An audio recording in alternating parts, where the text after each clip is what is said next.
Hello once more, everyone. I hope you're not tired from hearing my voice all over the evening.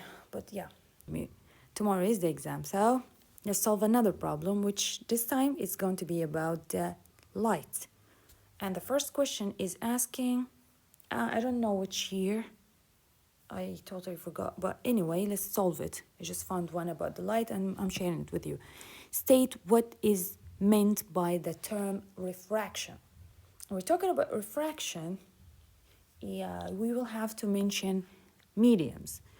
You know what's happening when you go to the sea and you play around and you see compare your hands inside the water of the sea and outside it.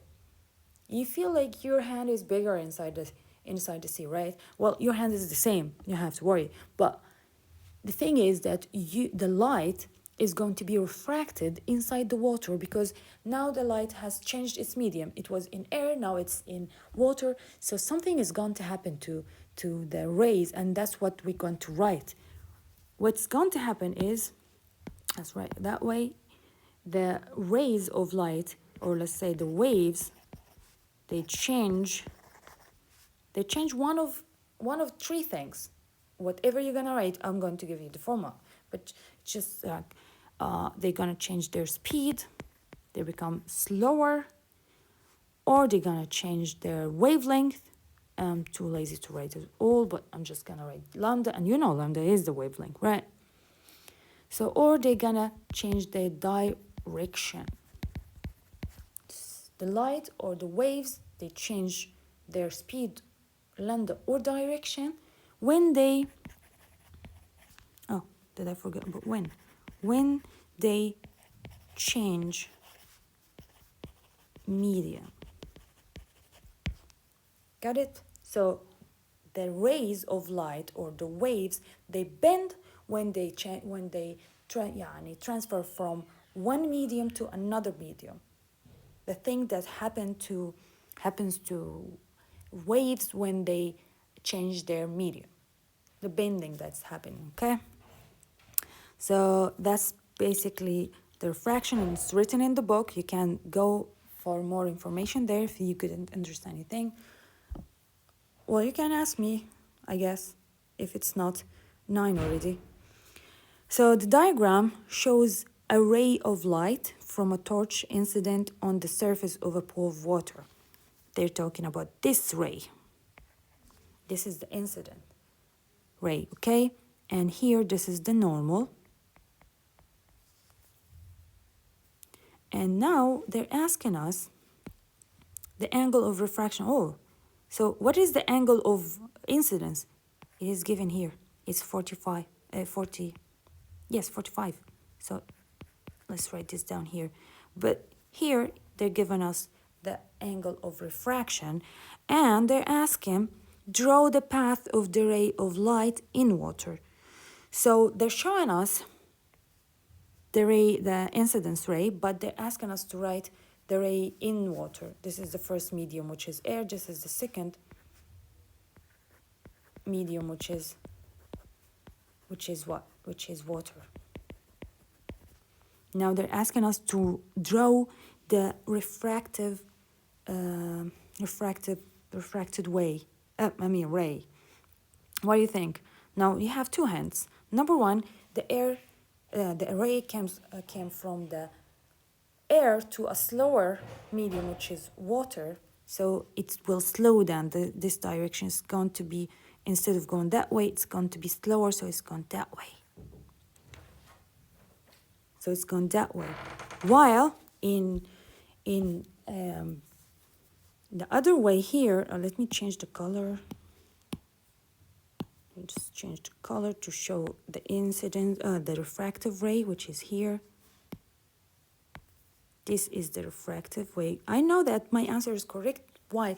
Because the angle of refractive is 33. So it's approximately. You don't have to be exact, but you just have to show that the ray is coming closer to the normal. Okay? So let's just redo it in a cleaner way. You don't have to go through that in the exam,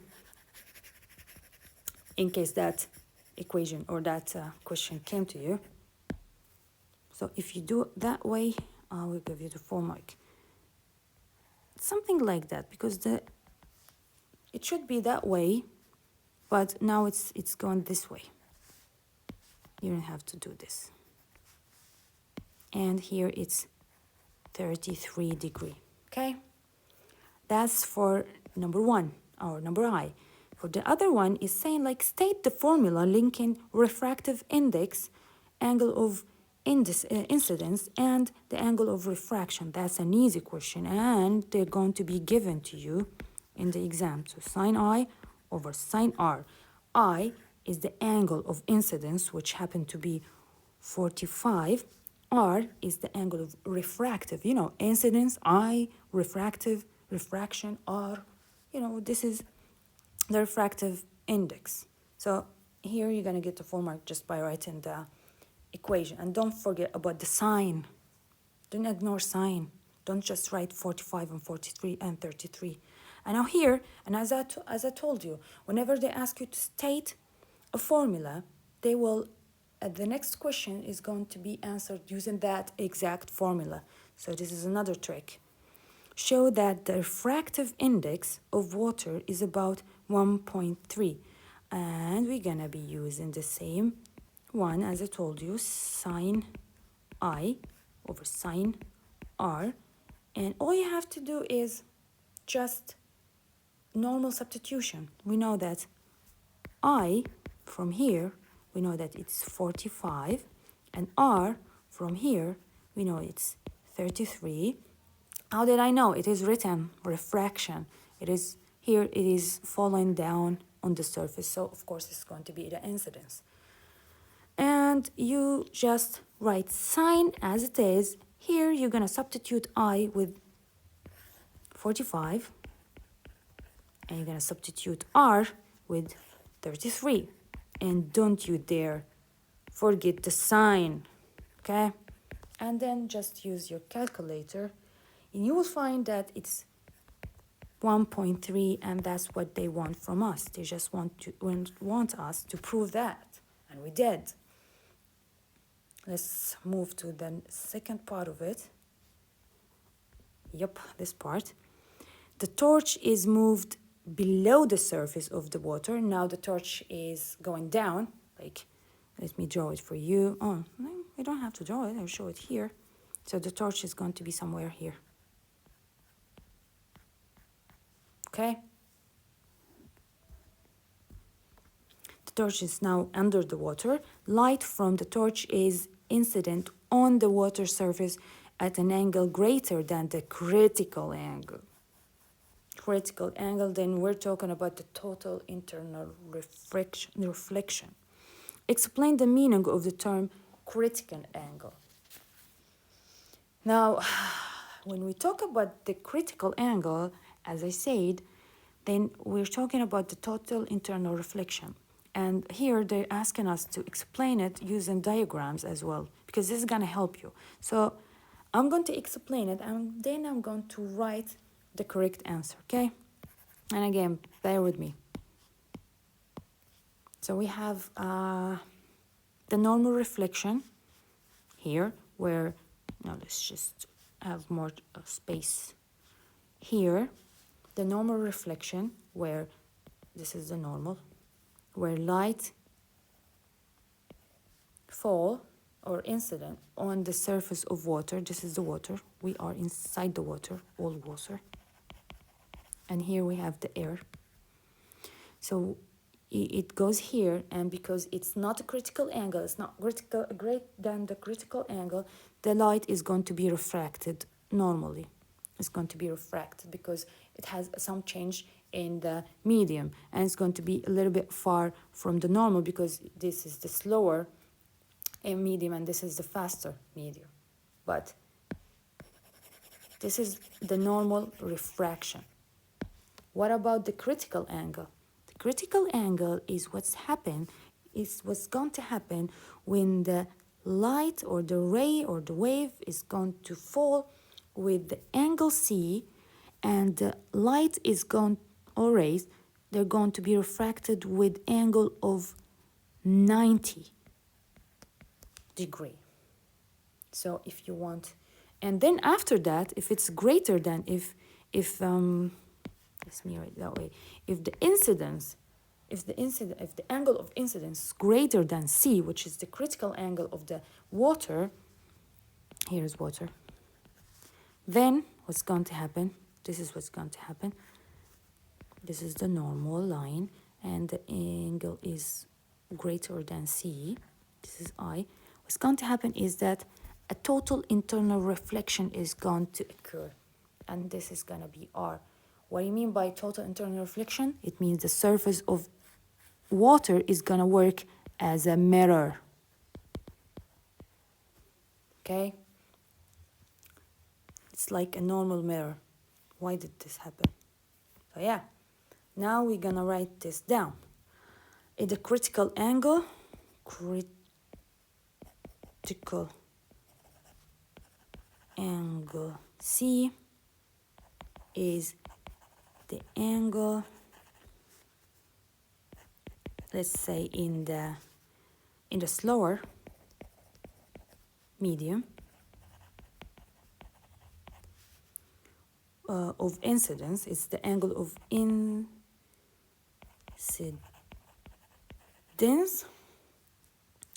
for which, I hope I can have enough space, for which the angle of refraction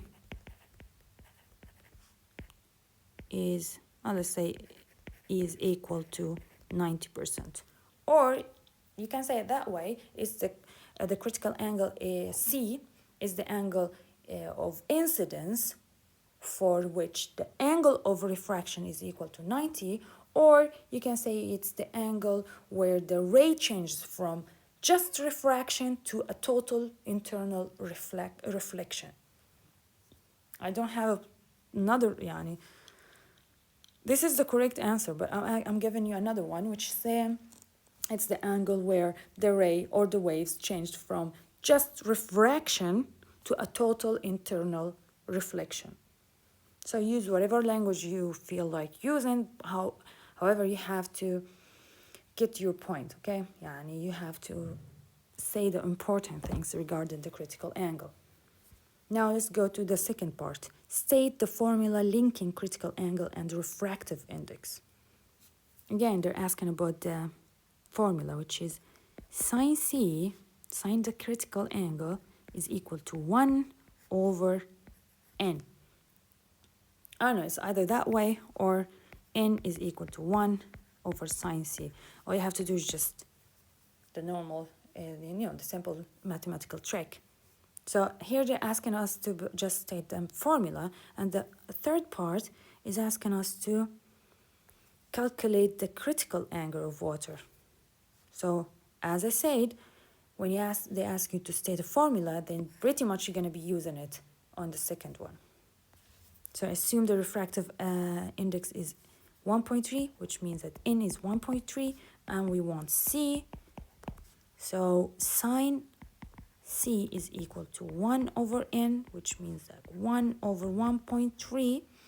And since C, we're asking for C, and it is trapped inside sine, the only way to free C, the critical angle, from the inside of the sine is to use shift in your calculator.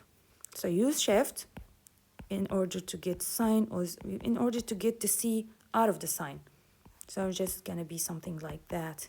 And the angle is going to be 50 degrees. I hope everything is clear. If there's anything, tell me. Good luck, guys. See you tomorrow.